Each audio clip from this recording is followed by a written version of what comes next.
Graça e paz, irmãos. Eu não sei quem vai estar vendo esse vídeo, né?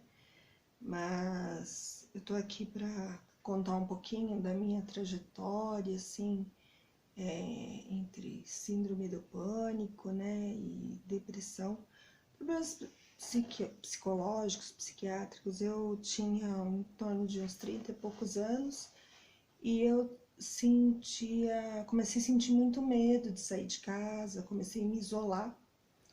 Eu ia até a padaria e voltava correndo para casa com medo, né? E foi justamente no momento que, assim, do início da minha conversão, quando em torno de uns 30, 31, mais ou menos essa idade. E eu ficava com medo, né, de comentar até essas coisas assim na igreja, porque eu achava que as pessoas iam julgar, e eu sempre achava que eram coisas espirituais, né? E assim, eu sempre tinha sido uma pessoa, sempre fui, né, uma pessoa temente a Deus. E eu não sentia que aquilo era uma coisa espiritual, eu sentia realmente que era mais algo assim que tinha acontecido, mas eu não entendi o porquê. Sempre tive uma família abençoada, meus filhos, meu esposo, né? Eu não sabia que os problemas relacionados ao passado poderiam me afetar assim num futuro tanto tempo depois. Aí o Senhor, né, por misericórdia, colocou em minha vida uma pessoa, uma psicóloga cristã, né, que se chama Ana Lúcia, né, e essa pessoa me ajudou muito, né, assim, porque ela conseguiu me mostrar a enfermidade, né. Eu não conseguia nem tomar os remédios no início, porque eu tinha preconceito, eu achava assim, né, vou tomar remédio, vou ficar viciada em remédios, né, sempre não gostava, nunca gostei muito de tomar remédio. E então ela foi me mostrando que eu precisava tomar os remédios, que eu precisava do tratamento, né? E aí eu fui começando a conseguir me tratar e conseguir recuperar, né, o que eu tinha perdido, a confiança, né? Eu me isolava, evitava os lugares, né? Quando eu saía, mesmo junto com a minha família, eu estava sempre assim, andando para lá e para cá, porque a ansiedade causava em mim uma tontura, um mal-estar, e também assim, eu me sentia muito triste, porque eu não entendia o que estava acontecendo. No início, as crianças não tinham noção, porque eram pequenos, a Gabriela e o Guilherme, mas assim, o Dedé, meu esposo, ele não entendia o que estava acontecendo comigo, né? Ele teve que passar pela psicóloga para entender o que estava acontecendo, o que estava se passando, né? E assim ele foi aprendendo, né? E me ajudou muito, porque ele aprendeu a lidar comigo nos momentos que eu estava mal, né? Que eu não estava bem. Ele conseguia, conversando comigo, me tirar daquela situação, né? E ao ponto de eu conseguir sair do estado que eu estava e melhorar.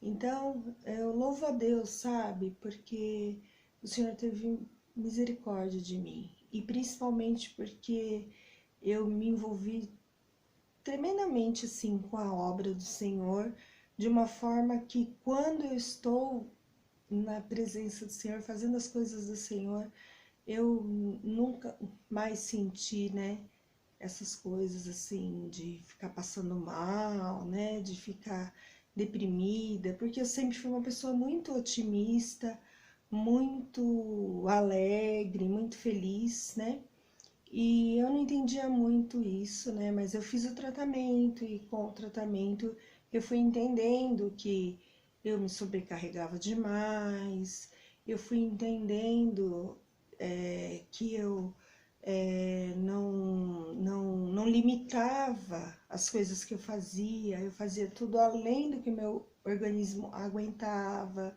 Eu entendi algumas coisas da minha infância que eu passei, mas não levava como um problema. Às vezes a gente não, às vezes não, sempre a gente não percebe, né, o que está fazendo, os pais podem fazer com os filhos, né?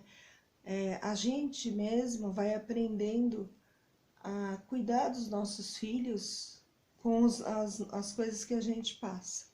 E eu separei uns versículos que, em momentos muito difíceis, para mim, eles foram assim, como se eu tivesse assim aquele lema, sabe? Eu usasse, né, naquele momento de fraqueza, naquele momento que eu não estava bem, né? Eu usei esses versículos. Um deles está em Salmos 56:3, né? Mas eu, quando estiver com medo, confiarei em ti. Precisamos confiar no Senhor, porque tudo vai dar certo, né? A gente vai ficar bem, mas a gente tem que ter coragem, a gente precisa enfrentar o tratamento, lutar. Não podemos deixar que ficar com preconceito quanto à enfermidade. Mateus 6:27 diz assim: quem de vocês, por mais que se preocupe, pode acrescentar uma hora que seja à sua vida? Diante disso, eu preciso viver para Cristo, para minha família, para os meus irmãos, para os meus amigos, e não ficar focada na enfermidade, e sim no que Deus tem para nossas vidas, né? E se nós ficamos focados nas doenças, nas enfermidades, nos problemas, a gente não enxerga o que Deus faz para nós. Amém? Ficamos ansiosos quando desviamos os nossos olhares de Deus, né? E de tudo aquilo que Ele faz. Então a gente acaba distraindo, né? De tudo que Deus tem para nós. Então, por isso, nós precisamos lançar sobre Ele toda a nossa ansiedade, né? Porque Ele tem cuidado de nós. 1 Pedro 5:7. Glória a Deus, né? E assim, nas nossas enfermidades, a gente não precisa se esconder. A gente precisa buscar ajuda. A gente tem que aceitar ajuda, gente. Bem-aventurados os que choram, pois serão consolados. Mateus 5:4.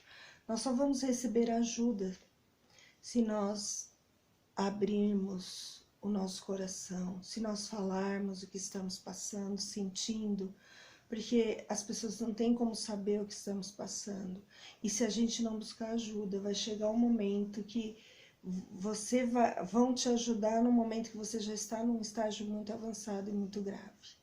Então, glórias a Deus pela vida de cada pessoa que deixa o Senhor fazer tudo que tem que fazer por você. Amém? Deus abençoe. Eu vou parar por aqui porque sou muito faladeira, né? E aí o vídeo vai se estender demais, mas estou à disposição para compartilhar mais das minhas experiências nessa área e em outras que tenho com o Senhor.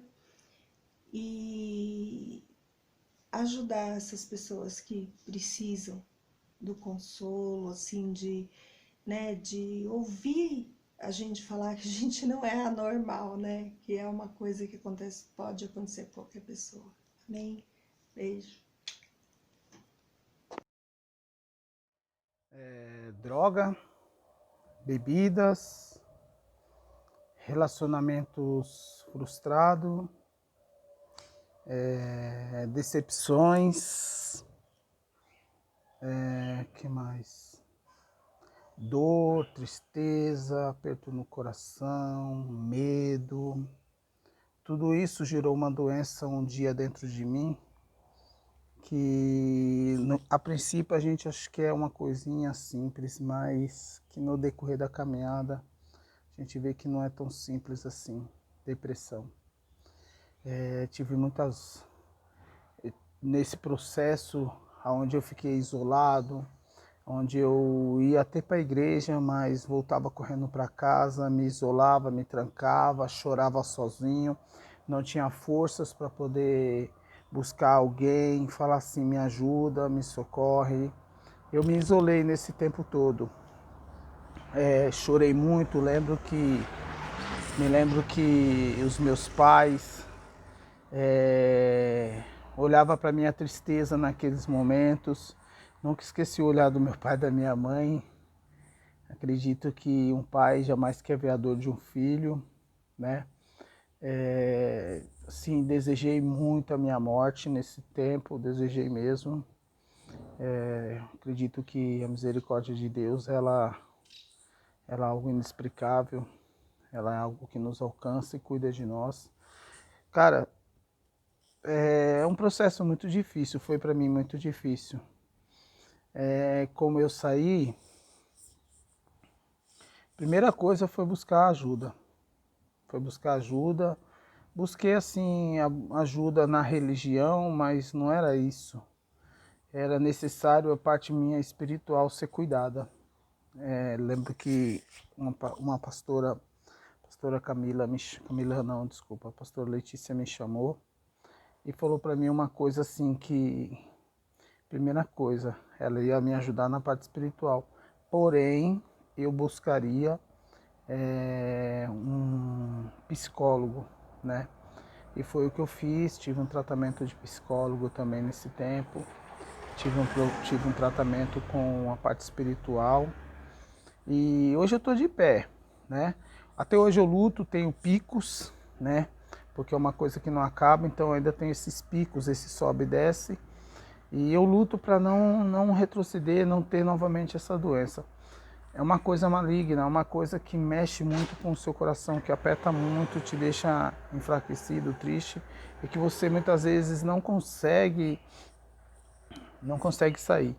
Busca uma ajuda, busca alguém que possa te orientar, te ajudar, te reforçar, alguém que possa pegar nas tuas mãos, te levantar e falar, vem, eu tô contigo. E você que tem alguém passando por essa fase, dá uma ajuda. A pessoa nunca vai abrir para você o coração e falar assim, eu tô com depressão, eu tô precisando de ajuda. Observe e ajude quem precisa. Beleza?